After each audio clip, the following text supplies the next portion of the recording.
Јас и моето семејство сме под директен напад, посебно мојата сопруга, и под директна наредба на председателот на ВМРО ДПМН Христијан Мицковски.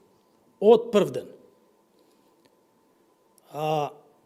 И до таква атмосфера дојде, бидејќи немајќи никакви аргументи во расправата во собранието ВМРО ДПМН во однос на реконструкцијата на владата, и со оглед на тоа дека нивниот председател кажуваше дека имал 61 пратеник за да ја турне владата, а излезе дека владата има зголемено парламентарно мнозинство од 65, што се потврди вчера, по негова наредба, дискусиите на пратениците од ВМРО ДПМН беа исклучиво насочени против мојата сопруга.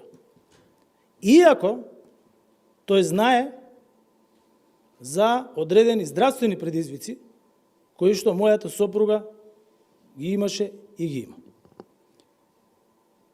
Второ, има една работа која што не сум ја кажал. Директно под негова наредба,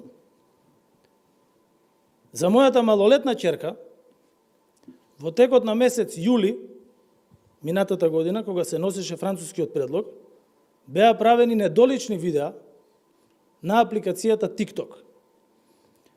И јас за ова, од таков нечовек, не барам извинување.